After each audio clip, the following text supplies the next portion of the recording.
Welcome to the Wholesaling Inc. podcast, America's #1 podcast for new real estate investors, where finding discounted properties is the most proven path to financial freedom. I am your host, Chris Arnold, and very excited about this guest I have. I'm going to sum this entire talk and podcast up in this quote. I remember hearing it. There are two problems in business: sales and everything else. And we know that to be true, right? I think the thing in our business that will cause us to bang our head against the wall more than anything is sales, particularly getting our sales team to produce. And so we are going to break this apart today with someone actually that is really important to me, because my guest, Ali, interesting story how we met, right? Mutual friend introduced us and said, you got to meet this guy named Ali Mirza with Rose Garden Consulting. He is going to come in and change the way you're running your sales operations. I get these introductions all the time. I call Ali, and dude, I think it was a couple weeks. He had flown down on a plane. We brought him in to consult our team, and we started at like 9 in the morning, something like that, and went all the way till 6:30 at night and revamped our entire sales process. And so if we're talking about sales, I have not come across anyone that knows more about sales. And I mean, this is what Ali does full time. This is what Rose Garden Consulting does full time, is consults companies, small to big to large companies, on how to better their sales press. So Ali, welcome, buddy. Hey, thank you, brother. Appreciate you having me. Man, I'm ready to hash this out, and more importantly, start pulling those nuggets out of your head so that the audience today can take away and run with some practical items. Now, if you're listening, right, you are either a solo entrepreneur, solo investor, and you haven't built a sales team yet, but this is important because you got to start building a framework in your head. Or you're just hired someone, or you're more seasoned and you're like, okay, I'm fully engaged, leaning in on this because I need some guidance on how to get more out of my sales team. So Ali, let's just like hop in. Let's go straight to the meat. You ready to go? Always. All right, here's my first question. How do we find and hire great salespeople? That's where it starts, right? Because we know that hiring and getting the right one is a really important part of this equation. How do we do that practically? So there's two parts to that question, right? There's the finding, and then there's the hiring. And then if we dive a little bit deeper, there's two parts to the finding, right? It's where do you physically find this human, right? In a physical standpoint, but then how do you root out the people that say that they're good versus the people that actually are good?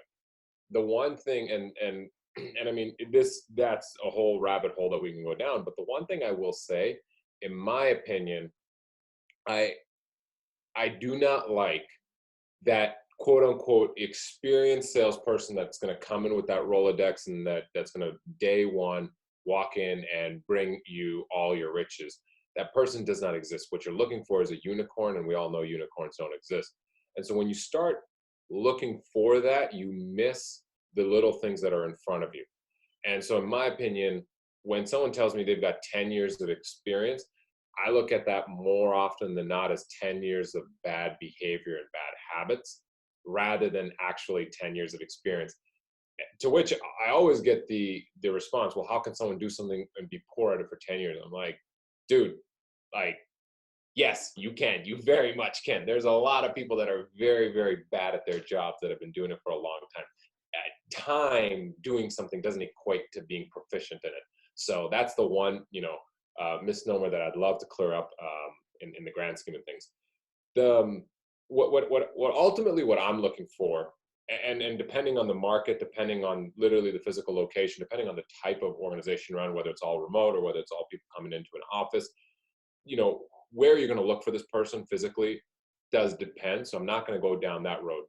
But what does this person look like? Right? From that standpoint, that I can answer, because this is relatively universal. Ultimately, I'm looking for three things, three intangibles. And this person needs to be creative. Good salespeople think quick on their feet. right? You're always thrown something that requires you to call an audible, right? And nothing ever goes perfect and according to script. So I'm looking for someone that's creative, that can think quick on their feet. Second thing I'm looking for is somebody that's competitive. I have never met a good salesperson that wasn't pissed off. Oh, how much can should I keep this relatively PG? Man, bring it, man. I'll If bring you it. want to Okay. go raw, go raw. All right. So I've never seen a salesperson that doesn't get pissed off when someone beats them, right? I want that competitive spirit. I want that vibe. The one thing I will clarify there is that a lot of people, they want ex college athletes or ex. Now, I played ball in college a long, long time ago. I'm an old man now. But when I was playing ball growing up, life was different than the kids growing up now. These kids growing up now playing AAU ball, whether it be AAU basketball, but whether they're playing basketball, football, whatever it is that they're playing, they're babied so much they don't know what real work is. So be very careful if you're going to be hiring a fresh college star today, because they got everything handed to them, everything through Instagram and all this other stuff. They've been floated up and their tires been pumped. When I was doing it, I had to still go work a part-time job at a 7-Eleven, and I worked at a call center and all that other stuff. I had to go play ball at the school in college after that. So you learn a level of grit, and a lot of us old guys that are hiring these young sales guys now think that the grit that we came up with is the same grit that they have. They don't. I'm telling you, these are a bunch of prima donnas that are coming up now. So make sure you actually test that grit, and you want somebody that came from like a little bit of in my opinion, a little bit of a challenged upbringing. That grit is very important, and that's what's going to determine competitive vibe. And that doesn't mean that they grew up poor. I mean, I know a lot of rich people that have had a challenging lifestyle, and I've known a lot of poor people that are just complacent, but then also flipped as well. I've known a lot of people that grew up without money that have now understood the value of hard work and understand that they don't want to go back. And then vice versa, people that grow up with money just don't care. They don't understand what a hard day of work is. So don't let that be the guiding factor. And then ultimately the third thing that I'm looking for is somebody that's coachable. If someone that believes that they can't learn anything or they're not hang on, let me correct that. Nobody, very, very few people believe that they can't learn anything. So almost everyone will tell you they are coachable, but really look for signs to see if they're coachable or not. So if they're telling you that they're coachable, make them do something. And then even regardless of how well they do it. So one of the things that I always do in our interviews, little gold nugget here for you. One of the things that I always do in our interviews, I give the script to the person and say, sell me, read the script, sell it to me. I don't care how well they do it. I will always look, because there's always something you can correct. So I will look for something that they did wrong. If they start telling me, oh yeah, I was going to do this, and they start making excuses, Yep. Right? What I want is somebody that's going to be like, noted. Like, I want someone to shut up, listen, and be like, oh, okay. And then ask questions on how they can get better. That's the only way you can tell whether someone's coachable or not. If they start making excuses, oh, I was going to do that. Oh, I thought to do that, but then I did it because of this reason. And I don't have time for that. I don't need to convince you that you need to listen to me. So those are the three things that I'm looking for from that standpoint, from the intangibles. But we can get into the actual, if you want, into the tangible, actual qualitative measures that I'm looking for when I'm hiring a salesperson. But just from a high level, that's what I'm looking for from a gut check. So what I hear are the 3 C's, right? They're creative, they're competitive. Another word for that to really nail it down, I like that word, is grit, right? And then lastly, of course, they're coachable. So Yes. let me ask you this. How do you sift that out in an interview? Do you do that face to face? Do you assess them? Again, you gave a practical for being coachable, right? Actually coach them and see if they get defensive or not. But the creative, the competitive, how do you find that out? Because in interviews, people tend to put their best foot forward. And we know in resumes, that's as close to perfection as any human can get. Yeah, I mean, a resume, I think it was in the book Top Grading, where it's Top just like grading. all it says is it's a list of it's a chronological list of all the things you've done. It doesn't actually explain anything. And it's with all the bad parts omitted. But I think that, okay, so as far as competition goes, you just you give them an example and you ask them how they would react, because most people are not anticipating that question. So they're going to typically just say whatever comes to their to the first thing, that answer that comes to them. And that's typically the most accurate response you're going to get from them. So I'd give them an example of, hey, so you know what, you are, and again, this would have to be specific to your situation, but you're the top salesperson for 3 years running, this, that, and the other. And in fact, I would actually, if you're hiring a salesperson that has some sales experience, try to tailor it a little bit to that, so that then they're going to tap their brain into what's actually happening, and you're going to get more of an honest answer.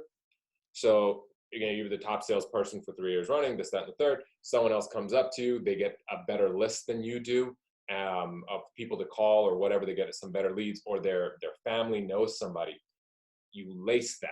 Make sure you give them that excuse. If you don't, you're going to get a very politically washed answer. They have a better list than you. They have this, they have that, whatever it is. And now all of a sudden they're catching up to you, and they want to shadow your calls. And in shadowing your calls, they correct something that you're doing that was incorrect, right? Say that. How do you respond to that? What you've done here, and this is something that I've used in the past, what you've done at this point is you've built up this backstory of what somebody else is doing, right? And you're seeding it with the fact that it's undeserved, and they're nipping at your heels. You're about to lose your top spot, and now they're correcting you. You're going to get this person's true competitive juices coming out. And remember, what we don't want is a negative environment where this person wants to now cut that person down. What you want, true competitors don't believe that they have competition. True competitors want to dominate, and they're only focused on themselves, and they themselves want to get better. The nugget that this person should have, if they're a true competitor, should have picked up on is, well, I'm going to figure out how can I get better based off of that thing. What did they correct? Why was I doing it wrong? If they're focused on that and none of the other garbage, that's a true competitor. It goes back to that picture of Michael Phelps, and I forget who it was. Maybe it was Ryan Lochte or whoever it was. But Michael Phelps is focused on hitting that final stride, and that other guy is looking at Michael Phelps, right? Winners focus on winning, losers focus on the winners. And so that based on what their response is, that's how you're going to figure out whether that person's a true competitor or just somebody that's, gets jealous, or because we don't have time for that, right? If I got two salespeople fighting, cutting each other down, I'm the one that loses. That's it, right? And you got to figure that out before you hire these people. You want to hire true competitors that want themselves to be better, and only then everybody wins. It's well said. I love that picture that you give of Phelps. And so what I hear you doing to test the creativity, to test their competitive nature and their coachability, you're actually generating scenarios within the interview process to pull out those philosophies. And so based on their response to these scenarios, it lets you know philosophically where they stand and if it's in alignment. So let me jump to the next question. Why is it that salespeople do not produce? When we get into that situation, we think we got a ringer, we think we got a top salesperson, they don't produce. Why? Well, I think so we can break it down a couple of different ways, but how do we even know that this person was a top producer or should actually be, right? So I can go down that road, but let's assume we know that this person should be good. Everything is relative. The one thing I will say is even the best people on the planet, when they get bored, it is not good. The king of the jungle, a lion, right? You put a lion in a zoo and you basically castrated him, right? Like and you feed him, and the lion is no longer a lion. A lion is no more than like a one step above a large house cat is really what it becomes. So everything is relative, and that's why that competitive spirit and that breed is so important, and making sure you've got nothing but the right type of people in your environment, in your office, because man, It's like the old saying, right? Never argue with stupid people. They're going to bring you down to their level and beat you up with experience. If you let complacent or lazy people come into your environment and you don't weed that out quick, it will make everybody else lazier and worse. Versus on the flip side, you fill it with a bunch of great competitive you know, fighters and people that actually want to achieve growth mindset people. You fill it with that. If I'm having a bad day, I have no choice but to get out of it. I have no choice but to rise above and actually live it, because if everyone else is hype, everyone else is doing that. So I always look back at culture, right? What is the culture that we have? Is it a growth mindset? Is it an aggressive, relentless culture? If we do, the weak will weed themselves out real quick and everyone's going to do well. But from a tangible standpoint, this is why I'm a big fan of the Kolbe assessment, is I can figure out whether this person should have technically actually is a good performer or not based on certain factors in there. Because if you're basing the fact that this person should have been a ringer based on their last company, that is a bad metric. You don't know what they were doing for marketing. You don't know what it was that they were selling in the market. There are so many other factors at play, but you can't just pluck a quote unquote top performer, put him into your spot, and assume that he or she is gonna achieve at the same rate. And frankly, most people that tell me, "Oh, I brought in a ringer," how did you validate that? Because they said that they were. So there's a million things that go in there, but 9 times out of 10, if all else equal and that person is a ringer, I will. Every time we point a finger, there's 3 pointing back at us, and I guarantee you, it's the culture that you've created that has ruined them. Yeah, it's just it's holding them back, and so it comes back on the leadership to create that right type of sales culture. And if you caught that, Kolbe, that's Kolbe, is a great tool to assess incoming candidates on the sales side. Now, I want to ask one question going down this road, but kind of before we flip to the positive, right? And that is, you have a salesperson, you're coaching them, you're trying to get them to come up. It's the old saying, you can't save a plant by overwatering it. How do you know when to let a salesperson go? I can't want it more for you than you want it for yourself, right? I mean, it's just as simple as that. And I'll share something here. I got a salesperson right now that I'm actually wrestling with this at kind of the same way. I mean, I believe I treat them too good. They got it made here. I got 7 that I'm managing right now. They got it made. And one of them, it just won't listen to me, right? I keep telling him, do this, do this, do this, do this. I actually really like him as a person. I really like him. But he's constantly, last month he had a huge month. But the month before that, he did not even pay for himself. And so I took away his chair, right? I'm like, you're not sitting anymore. I literally took away his chair. You literally physically took away his chair. Took away his chair. He was not allowed to sit at all. I from his desk. I see him in a conference room sitting. I lost my mind. I told him, pack his shit, go home for the day, come back tomorrow when you're ready to be an adult. And he was not allowed to sit for the entire month until he hit his quota. Now, this is me dragging somebody. This is, do as I say, not as I do. This is not what you should be doing, right? So I'm telling you what I'm doing because clearly I want it more than he wants it. And once you get to that point, it's gut check time and you gotta let him go. Now, once I took away his chair, I mean, at the end, last month if he didn't hit quota, he was gone. It was that clear. He ended up overshooting his quota by about $130,000. So I let him stay. And for perspective, that's about, I'd say, 20% above his quota, plus or minus. So yeah, about there. So he overshot his quota. So all right, I'm gonna let him stay. But I sat down with him because he hit it on the revenue side, but he didn't hit a couple other metrics that he was supposed to hit because I tracked the shit out of everything. And so I said, okay, well, you didn't hit these other ones.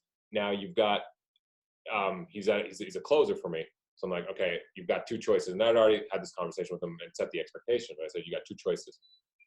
Well, actually, I only gave him the choice of he's getting demoted. He comes to me and says, well, hey, instead of demoting me, I'll give my money back. I'll give my commission back. He keeps his base, but he'll give his commission back. I'm like, oh shit. So I'm like, all right, he's being a man. I'm like, that to me showed me he wanted it.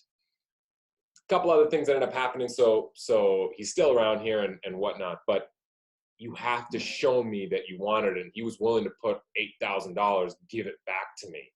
And I'm like, all right, well, that shows me that he wants it. And that was more like, I don't know, his base. I won't get into that. But anyways, did I answer your question? I know I just started rambling because I started thinking about this fella and I just No. pisses me off. I'm totally tracking with you on what you're doing and how you're processing that entire equation. So what I hear you saying, bottom line, if I could summarize it, is when all of a sudden you're putting in more effort, you're having more desire to see that salesperson succeed than they're doing it themselves. And really, if I could sum that up, all of a sudden you as the owner, sales manager, et cetera, begin to take more initiative on behalf of that salesperson than they're taking for themselves, is really the way that I hear you saying it.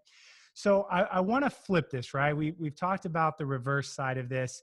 You said something important. You said that a lot of times it comes down to the culture, and you can have a right salesperson, wrong culture. And so can you give us some practicals on how to get the best out of our salespeople? How to create, call it what you want, the environment, the incentives. What do salespeople need from us in order to flourish as leaders? I'll break it down to one word, and that word is hype. If all of that leads up to one word, hype. The culture will be determined based off of the leader, right? You can put in whatever culture it is that you want, but if the leader does not embody that, it does not matter. And so my entire job here is just to hype everyone up. I am one big hype man. That's all I am. And so I get everyone excited, and that's every single morning. We do a daily stand-up.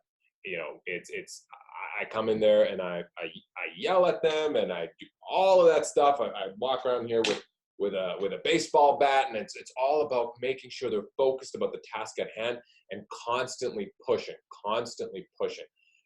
That's what that does. I'll even give you another example, just because I do not. I don't preach anything that I don't do. So here, and if you're listening and you don't have a visual, he's holding up a bag. My bag is almost empty, but this was a bag full of cash, so I got to go back there. Like real cash. Real cash, yeah. You got to pay them. That's the way. Yeah, we got shirts that say "Dark to Dark Crew," right? Because they show up when it's dark, they leave when it's dark. Dark to Dark Crew.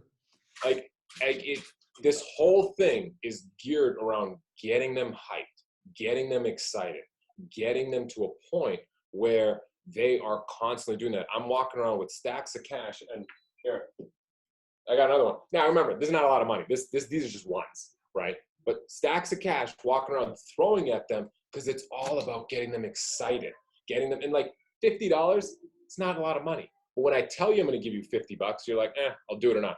But when I throw, $100 at you, that gets you a little bit excited, right? And when everyone else sees it, it's about that. It's all about how can you create hype. And so when I'm yelling at you, when I'm getting you excited, you're that much more focused. That's how you're going to create a culture where people actually want to come in. No one's going to do anything for $50, believe me. But people will do something if you get them hyped around it.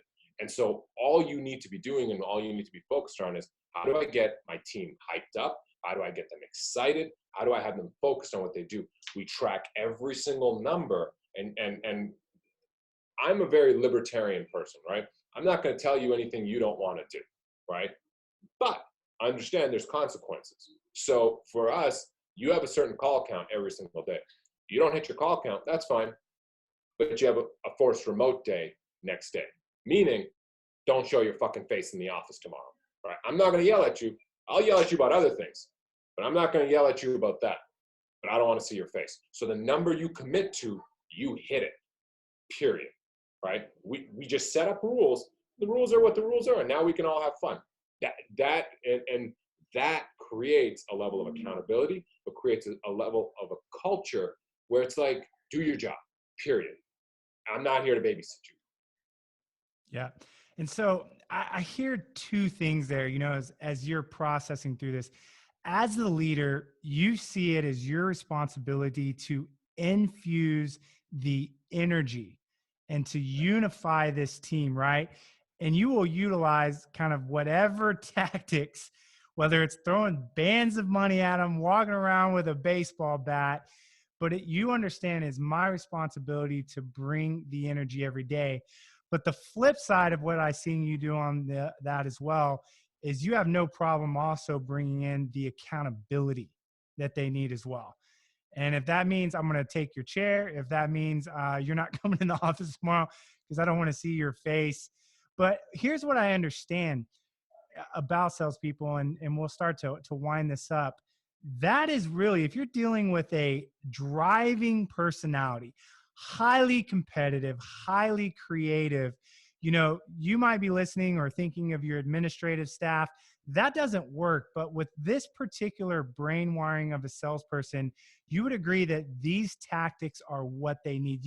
Let's say it this way, you're speaking their love language. Yes.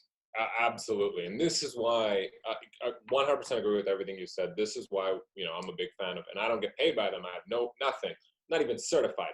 But this is why I'm such a big proponent of a Kolbe assessment and a print assessment. Kolbe is how you do things. Print is why you do things. And when you understand what Kolbes and which Kolbes and which print numbers and reports line up well with salespeople, you put them in that role.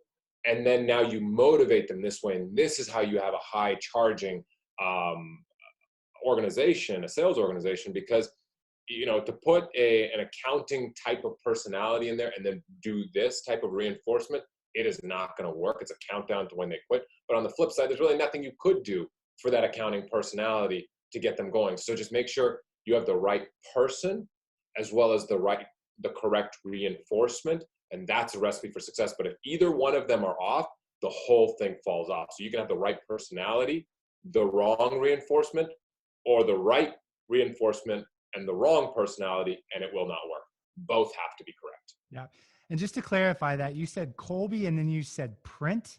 Print, P-R-I-N-T. That's why you do what you do. That's another assessment that you have salespeople take. So, and I want to tie that back in. Not only are you interviewing them, right, and creating scenarios to draw out their creativity, their competitiveness, and their ability to be coachable, you're utilizing also those two assessments to understand the way that they are wired, literally from a brain standpoint, to reinforce what you're seeing in the interview as well, right? Yes. I love it. So, Ali, I know you've been a big value to our organization. If someone's listening going, you know what, man, I need to bring in what Ali has. How do people get a hold of you? You can always shoot me an email, Ali, A-L-I, at rosegardenconsulting.com. And you can also find more information about our organization at rosegardenconsulting.com. Rose like the flower. Rose like the flower. Awesome. Well, Ali, man, I appreciate your time.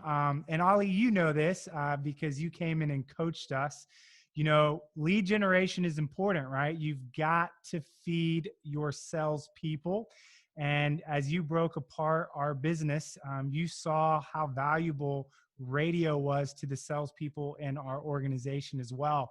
And so you're nodding your head going, yeah, I remember that being down in Tulum. So this is something that we're helping people set up. And so if you're tuning in, again, you want to learn more about sales, definitely go to Ali. And if you're interested in learning more about radio and how Ali helped us to utilize that as well to continue to get more of our salespeople, go to wholesalinginc.com/REI Radio. Again, that's wholesalinginc.com/REI Radio. Ali, thanks for your time, buddy. Thanks for the candid conversation.